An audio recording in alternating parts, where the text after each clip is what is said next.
pada hari ini ada yang membaca Al-Quran dengan indah tadi di depan kita semua, tetapi nanti ada kemuliaan yang lebih tinggi dari itu diberikan oleh Allah kepada ahlul Quran ini. Mereka membacakan Al-Quran itu di hadapan makhluk-makhluk yang dimasukkan oleh Allah ke dalam surga dan dimuliakan mereka di sana. Dan inilah yang disebut dengan a'lar rutabi, tingkatan yang tertinggi itu. Ini yang disebutkan oleh Al-Imam Samsul Haq Al-Azim Al-Abadi di dalam syarah hadisnya. Maka Bapak Ibu yang dimuliakan oleh Allah, artinya ketika kita tahu ahlul Quran ini begitu mulia, maka segala perjuangan untuk menegakkan pesantren Al-Quran itu adalah perjuangan yang berujung kepada kemuliaan pula. Segala usaha upaya kita untuk menghafalkan anak-anak kita Al-Quran itu adalah a'lar rutabi, tingkatan tertinggi pula di mata Allah. Dan segala apa yang kita infakkan Bapak Ibu untuk menyekolahkan anak kita di sekolah Al-Quran itu, sesungguhnya itu adalah jihad yang paling mulia. Kalau mungkin kita tidak bisa menghafal Al-Quran, maka kita memiliki anak-anak yang menghafal Al-Quran. Bapak Ibu yang dimuliakan oleh Allah, maka Al-Imam Syekh Yusuf Al-Qaradawi meminta kita untuk selalu berinteraksi dengan Al-Quran. Dan macam-macam interaksi dengan Al-Quran itu, yang pertama adalah tilawatan, kita membaca. Kita baca Al-Quran, kita pahami, kita sediakan waktu untuk membaca Al-Quran itu. Misalnya setiap pagi, setiap subuh, setelah salat subuh, kita pulang ke rumah atau i'tikaf di masjid sampai syuruk, lalu kita baca Al-Quran. Artinya apa? Ketika bangun, belum lagi mata kita melihat apapun, mata kita sudah dihadapkan kepada ayat-ayat Allah. Apa tak berkah itu hidup orang-orang yang membaca demikian. Lalu setelah maghrib dia baca Al-Quran itu pula. Ketika dari gelap ke terang di pagi hari ia membaca Al-Quran, dari terang ke gelap di malam hari, di maghrib ia membaca Al-Quran, tarafail laili wan nahar. Maka orang-orang seperti ini selalu dia berinteraksi dengan Al-Quran. Apa ujung-ujungnya? Iqra'ul Quran fa innahu ya'ti yaumal qiyamati syafi'an li ashabi. Bacalah Al-Quran itu, kata Nabi, karena di akhirat dia nanti menjadi pemberi syafaat. Ibu-ibu, saya ingin bertanya, apa arti syafaat? Kalau ada yang tahu artinya, sesuai dengan yang dijelaskan oleh ulama, hadiahnya umroh. Nah, Pak Kiai nanti yang bayarkan insya Allah. Kalau tak mau Pak Kiai Hanafi, biar abang kami kasih pondok pesantren yang bayarkan insya Allah. Bu, apa artinya syafaat itu? Penolong, dah. Syafaat itu tidak makhluk hidup yang menolong, Bu. Apa arti syafaat? Kalau apa tidak ada hadiahnya, Bu. Nah, syafaat asal katanya syafaat, sin fa ain, lawan dari kata witrun atau watrun. Wal fajri walayalin.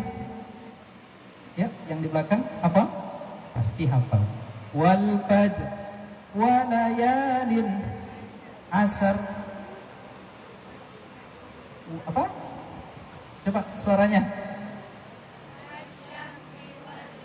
Wasab'i wal watri. Apa arti kata as-sab'i itu?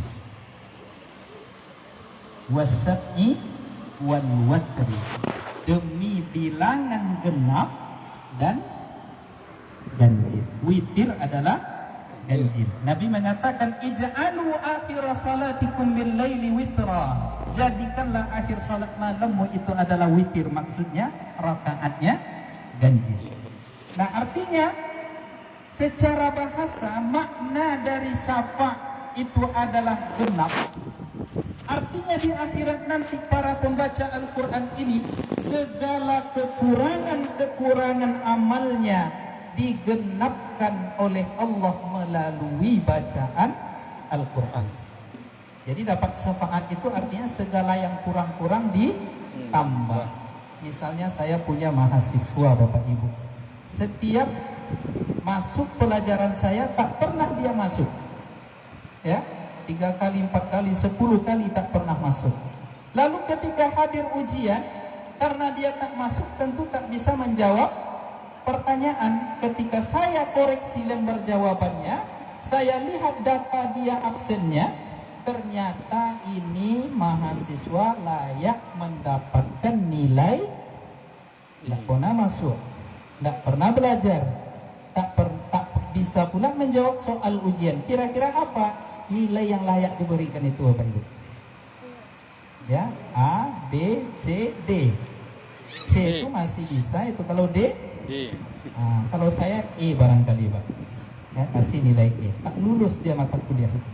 Tetapi datang seorang kawan dari mahasiswa saya ini, dia katakan, Pak, ini kawan saya ini namanya Bulan, dia ini punya ibu yang sudah lumpuh di rumahnya.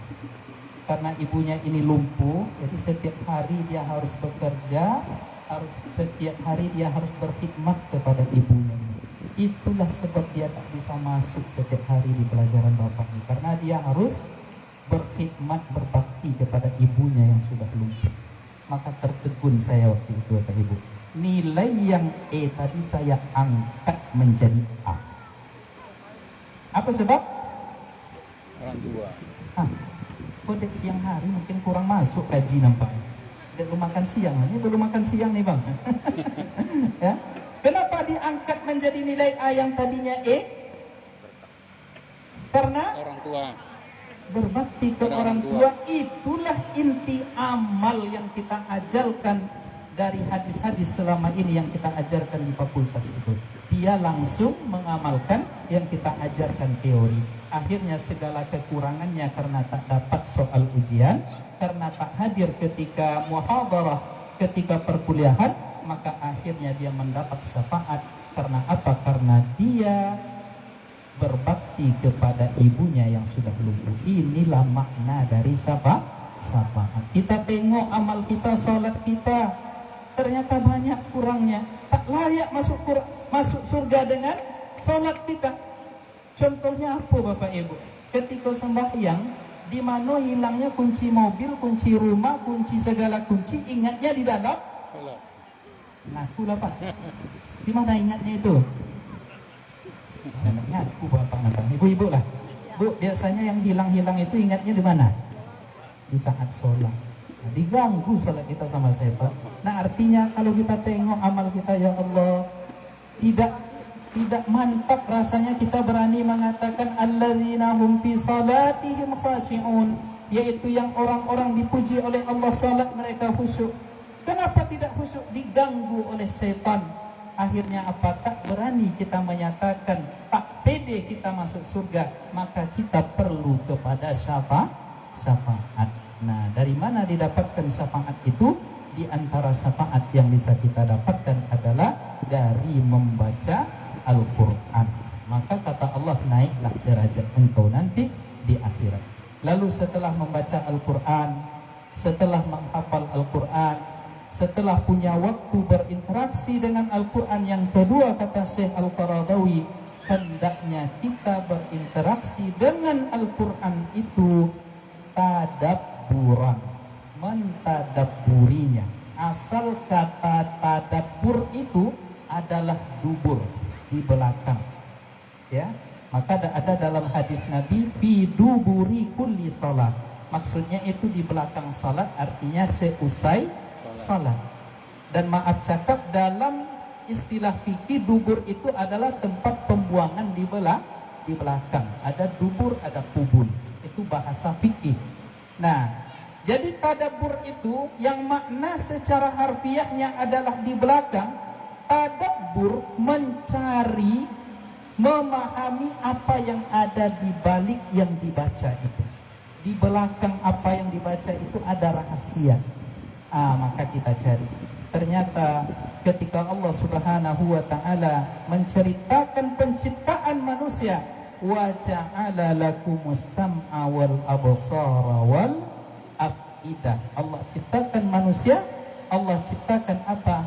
Melengkapi manusia ini Allah berikan wa ja'ala lakumus sam'a, diberikan pendengaran, wal absar, dan penglihatan, wal afidah, ruang jiwa, hati mereka diciptakan tiga oleh Allah sebagai penyempurna. Manusia ini dibuat oleh Allah.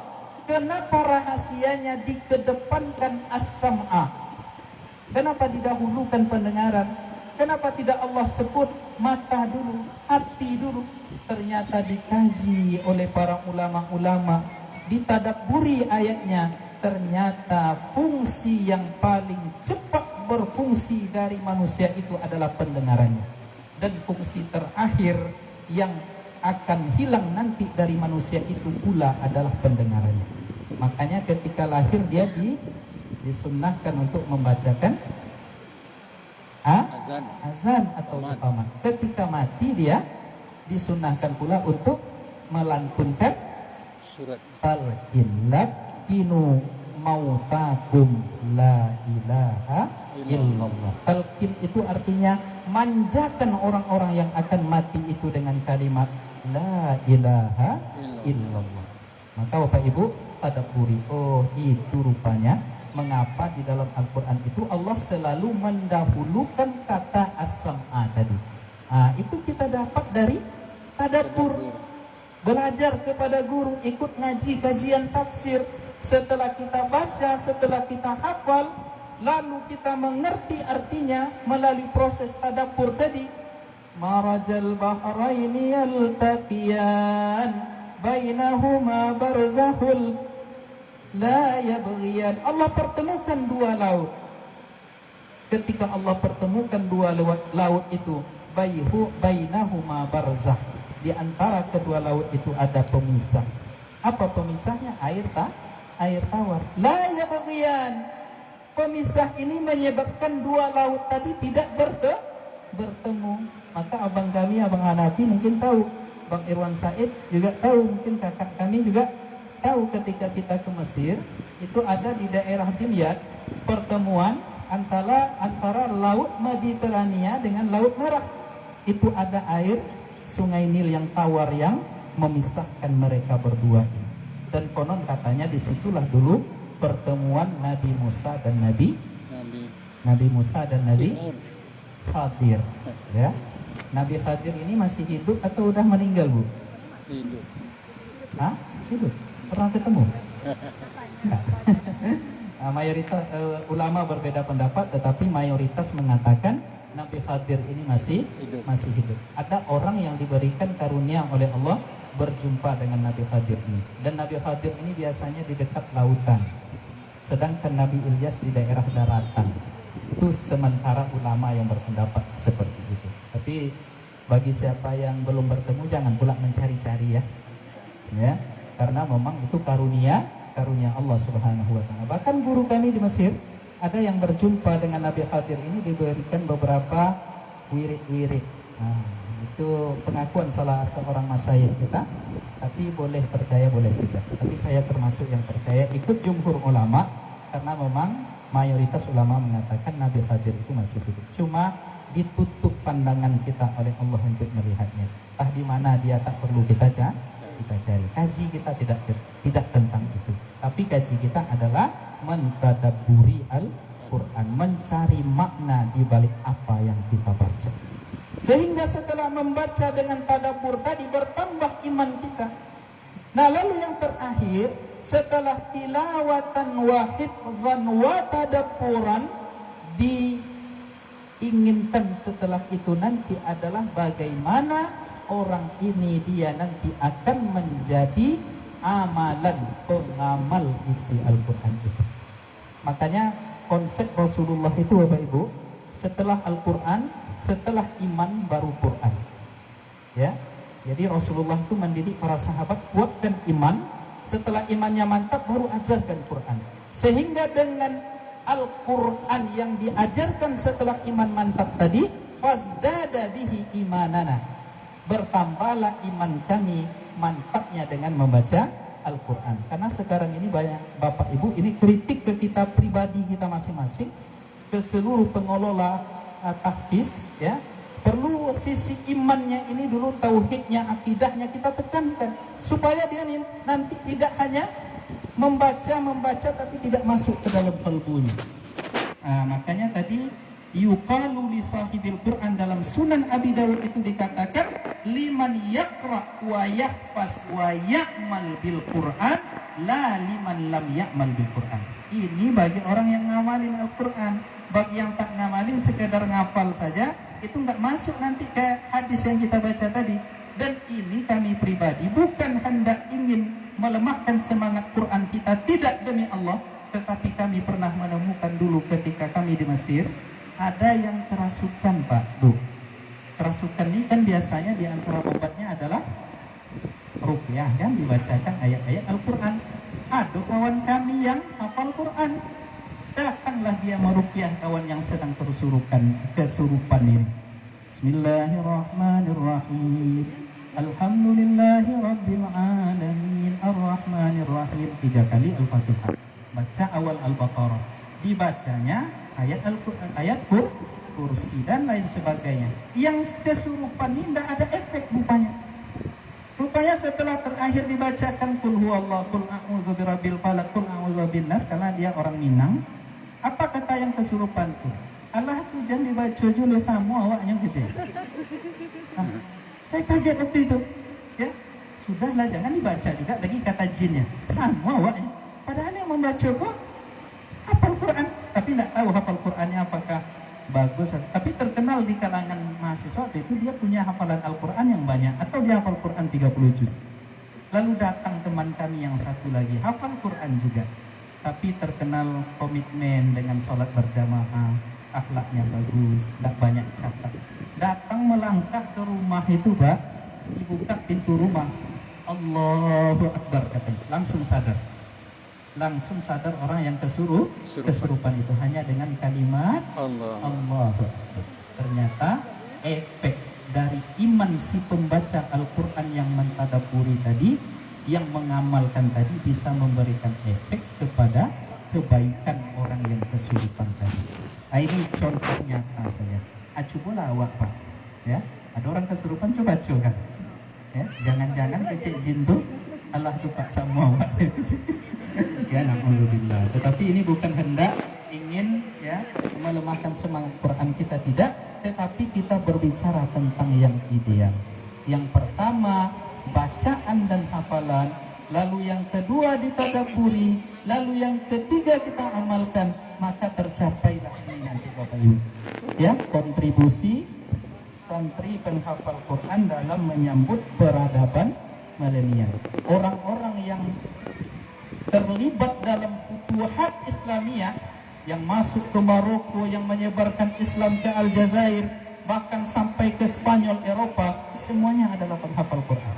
Tapi penghafal Quran yang kalbunya bening, yang akidahnya kuat, yang amalnya bagus. Maka inilah mereka nanti Bapak Ibu, di bawah asuhan kiai kita dengan ustadz-ustadz dan ustazah kita di sini, maka mereka akan memberikan kontribusi kebaikan kepada alam raya ini, kepada negeri kita ini, sehingga tercapailah baldatun thayyibatun wa rabbun ghafur. Itulah barangkali Bapak Ibu, ya, tausiah singkat saya pada siang hari ini, karena kalau saya lanjutkan lagi hilang bahan saya, karena saya grogi tadi, ada senior saya di sini. Banyak maaf atas segala kehilapan kami, jika ada yang keliru barangkali dari apa yang kami sampaikan, mohon diluruskan dan kami minta ampun kepada Allah. Mudah-mudahan pertemuan kita ini barakah, kita ditatap oleh Allah sekarang.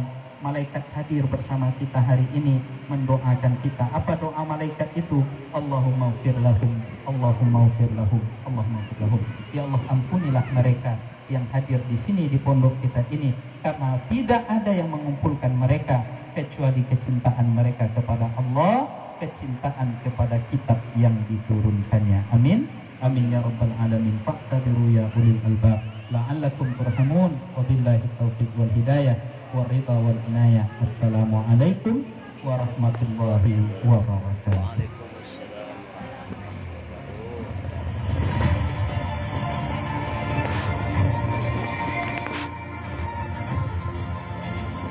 Terima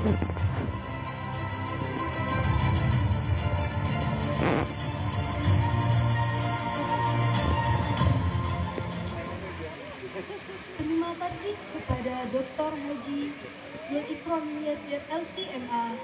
Acara selanjutnya, sambutan Ketua Dewan Pembina Yayasan Arisalah Al-Alamiah Riau oleh Dr. Insinyur Eno Suwarno, MSI.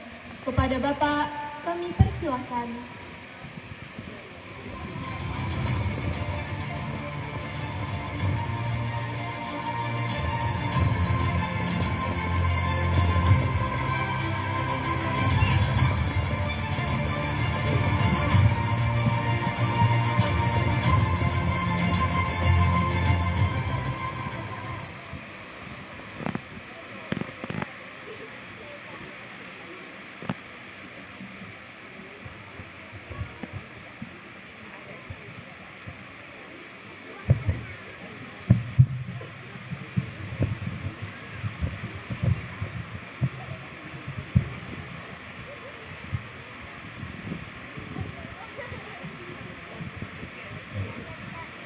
Bismillahirrahmanirrahim. Assalamualaikum warahmatullahi wabarakatuh. Waalaikumsalam warahmatullahi wabarakatuh. Alhamdulillah. Alhamdulillahilladzi khalaqal mauta wal hayata liyabluwakum ayyukum ahsanu amala. Wa huwal azizul ghafur. Asyhadu an la ilaha illallah wahdahu la syarikalah. Wa asyhadu anna Muhammadan abduhu wa rasuluh. Allahumma shalli wa sallim ala Muhammad wa ala alihi wa sahbihi wa junudihi wa ansorihi wa tabahum bisani ila yaumiddin. Amma ba'd. Segala puji dan syukur marilah kita senantiasa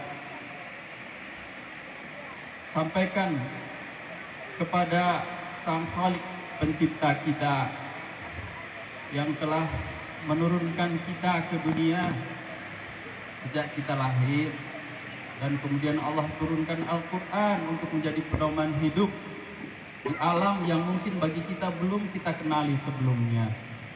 Alhamdulillah, kita sekarang berkumpul di pondok tahfiz Al-Quran dengan satu niat, ingin memahami terutama petunjuk itu kita sebagai makhluk agar tidak tersesat jalan ketika hidup di dunia. Salawat dan salam marilah kita senantiasa sampaikan kepada kedua hasanah kita, Nabi Allah Muhammad Sallallahu Alaihi Wasallam, juga kepada keluarganya, para sahabatnya, para tabi'in, para ulama, dan para pelanjut dakwah dan risalahnya hingga akhir zaman. Allahumma sholli ala Sayyidina Muhammad wa ala ali Sayyidina Muhammad. Yang saya hormati Bapak Kepala Seksi Pondok Pesantren dan Ma'had Ali, Kanwil Kementerian Agama Provinsi Riau. Kemudian yang saya hormati Al Ustadz, ini belum hafal namanya nih, Pak Dokter. Pak Dokter, saya baca dulu ya, kapan ya? Haji Ikromi LCMA yang barusan sudah menyampaikan tausiah kepada kita. Kemudian yang saya hormati Bapak Ketua MCKD, ya, walaupun beliau sudah sepuh, tapi semangat ya untuk beramalnya masih terus menggebu-gebu ya, dan hadir di tengah kita. Yang saya hormati seluruh tamu undangan ya, yang mohon maaf saya tidak bisa sebutkan satu persatu ya. Kemudian wabil khusus para pengelola Pondok Pesantren Al-Quds, Ketua Yayasan, Pak Tobi mana Pak Tobi? Oh, di belakang ya. Yang badannya tinggi besar, gagah ya. Saya pede kalau sama-sama dengan beliau ini ya.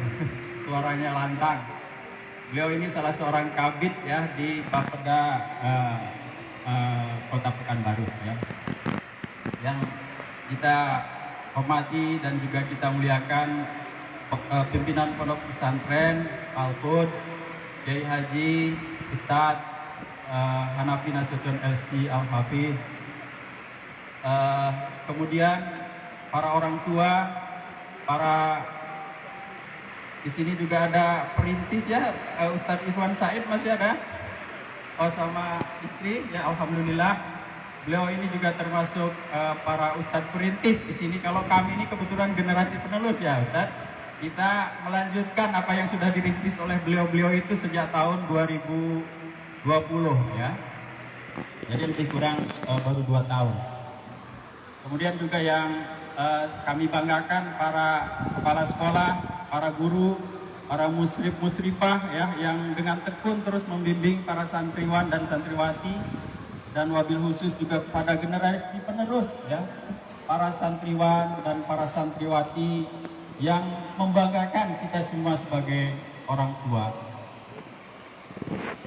Hadirin wal hadirat rahimakumullah. Ini saya tidak tahu kenapa pembawa tadi penyusun acara meletakkan saya di bagian paling akhir nih guys, memberikan kata sambutan ya. Mungkin maknanya karena pembina harus melihat situasi dulu dari awal sampai akhir ya. Nah, setelah itu menjadi bahan bagi saya untuk bicara ya.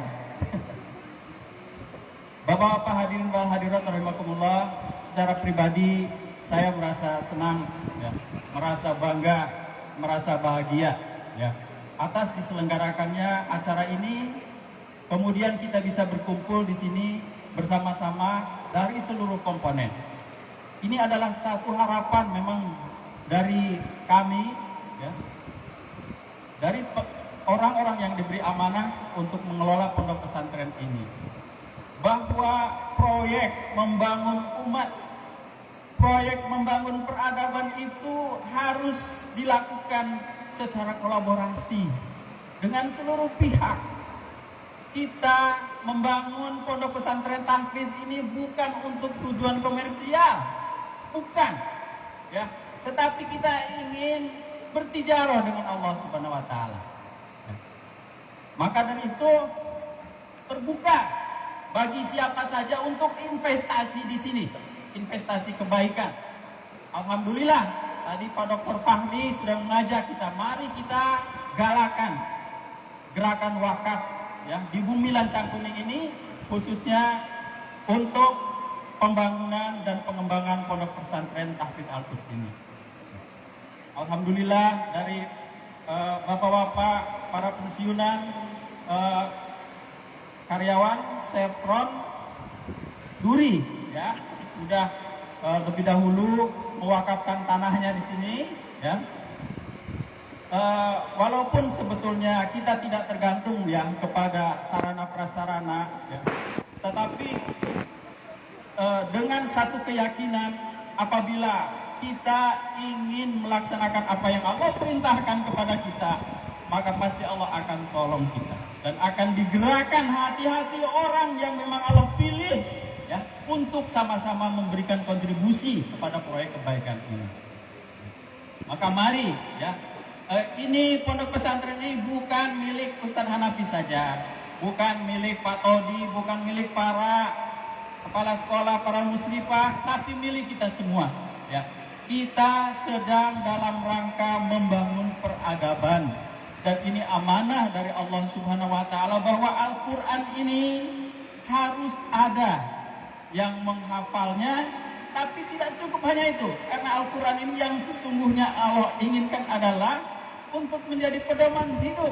Oleh karena itu harus dipahami dan harus dipraktekkan. Maka insya Allah ya, cita-cita besar kita di Al-Quds ini ingin mengcover 3 tujuan dari diturunkannya Al-Quran itu. Yang pertama, ya mau nggak mau memang harus hafal kita ya, supaya nanti menjadi referensi ketika ada permasalahan apapun, referensinya cukup dengan Al-Quran dan hadis, bisa dijawab dengan itu ya. Oke, karena memang mungkin otak-otak anak-anak yang masih kecil ini masih kuat kemampuannya untuk menghafal, makanya didahulukan ya. Tetapi tidak berhenti hanya di situ ya. Bukan itu tujuan akhirnya ya. Tujuan akhirnya itu adalah dia paham, sehingga ketika ada permasalahan apapun dia bisa menjawab dengan Al-Quran. Kemudian bukan hanya cukup paham, ya, tetapi justru yang lebih penting adalah bagaimana menata sikap, perilaku, bahkan perjuangannya itu berlandaskan kepada Al-Quran. Dengan kata lain, Al-Quran itu menjadi kepribadiannya. Sebagaimana Siti Aisyah ditanya tentang kepribadian Rasulullah. Kepribadian Rasulullah itu adalah Al-Quran. Ini cita-cita kami sesungguhnya. Oleh karena itu, kami ke depan ingin bagaimana nanti para ahli, ya, yang bisa memberikan edit video, memberikan tambahan pemahaman, memberikan tambahan dalam sisi praktek dan lain-lain, silakan sumbangkan di sini. Kita sangat terbuka, begitu ya. Dimanapun kebaikan-kebaikan, capaian-capaian tertinggi yang ada di dunia ini, kalau bisa didatangkan ke sini. Ya, mari kita sama-sama wujudkan di sini apa yang ada di Turki, di Mesir, di mana-mana. Mari ya kita kumpulkan di sini, kemudian jadikan itu sebagai bahan kurikulum yang akhirnya bisa mencetak generasi muda menjadi generasi Qur'ani. Saya berharap para santriwan, santriwati, alumni sini nanti ketika mereka sudah bertebaran di seluruh bumi menjadi nur, ya, menjadi cahaya, ya, yang bisa menyinari kehidupan ini. Barangkali kalau kita nanam bayam, mungkin kita panennya ya berapa bulan lah gitu ya, sebulan 2 bulan bisa dipanen gitu, habis. Nanam jagung mungkin 40 hari, nanam padi ada yang 3 bulan, nanam pohon matoa mungkin ada yang sampai umur 15 tahun, 20 tahun, ya. Ada yang lebih panjang lagi, kita bisa menghasilkan buah atau panen, yaitu melalui pendidikan, investasi di bidang pendidikan. Ketika kita bisa menghasilkan anak-anak yang sehat, kuat, soleh, bahkan mujahid, begitu ya, maka di samping pada generasi itu juga sudah merupakan satu kebaikan, dia juga akan memproduksi kebaikan kepada keturunannya, kepada masyarakatnya, hingga akhir kiamat. Nah, oleh karena itu jangan dipandang remeh, ya, proyek Al-Quranisasi generasi muda ini. Saya mengajak ya kepada kita semua, mari insya Allah kalau untuk planningnya mungkin Ustadz Hanafi sama Pak Todi sudah ada plan ya, Ustadz Hanafi, di dalam kurikulum, kemudian juga tahun ini akan apa, tahun ini akan apa, gitu. Tapi itu tetap terbuka ya untuk diadakan masukan-masukan maupun perbaikan. Yang dibutuhkan dari kita semua adalah supportingnya. Bagaimana agar cita-cita itu kalau bisa terwujud dalam waktu yang tidak terlalu lama. Mungkin itu yang dapat saya sampaikan ya sebagai kata sambutan dari Ketua Dewan Pembina. Jadi mohon maaf, saya ini sebetulnya backgroundnya bukan dari pesantren ya, tapi saya suka gitu dengan pesantren. Saya tuh kuliahnya itu dari bidang kehutanan ya.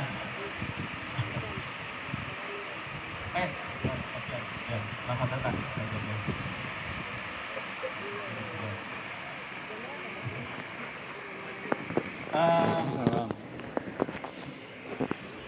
Namun saya sangat menyadari ya bahwa untuk menghasilkan anak-anak yang berkualitas itu ya, saya merasakan dengan istri saya tidak mampu gitu ya. Oleh karena itu agar mereka bagaimana akhlaknya, akidahnya, kemudian pemahaman agamanya itu relatif memadai. Semua anak saya yang perempuan ini 4 ya, semuanya dimasukkan ke pesantren. Jadi tidak ada yang masuk ke sekolah negeri gitu ya. Nah, alhamdulillah yang nomor 2 sekarang sedang melanjutkan studi di Mesir, itu juga sedang ngambil bidang syariah gitu ya. Saya juga berharap nanti dia tidak ya berorientasi kepada mencari proyek ini dan itu. Saya lebih bangga kalau dia menjadi ustazah.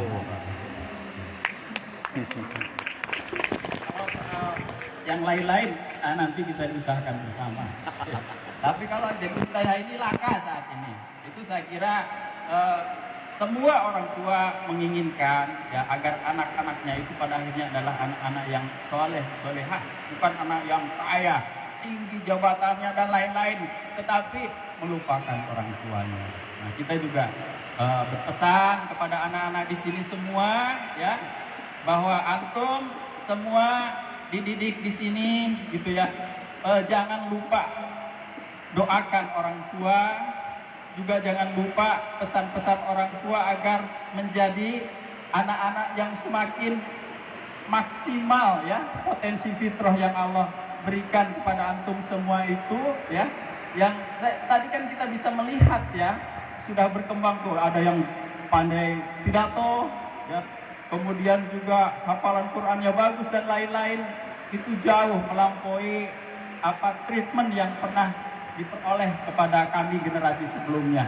Sekarang posisi kami adalah tinggal mensupport ya, mendorong ya, dan mudah-mudahan dengan itu ya menjadi sebab Allah Subhanahu wa taala berkenan meridhai kita semua.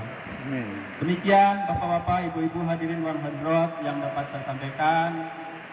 Terima kasih atas perhatiannya, dan sekali lagi saya juga mengucapkan terima kasih atas supporting dan kehadiran dari Bapak-bapak Ibu semua. Kemudian apabila banyak kekurangan, mari kita sama-sama perbaiki. Aku qaul hadza wa astaghfirullahaladzim. Wassalamualaikum warahmatullahi wabarakatuh. Waalaikumsalam.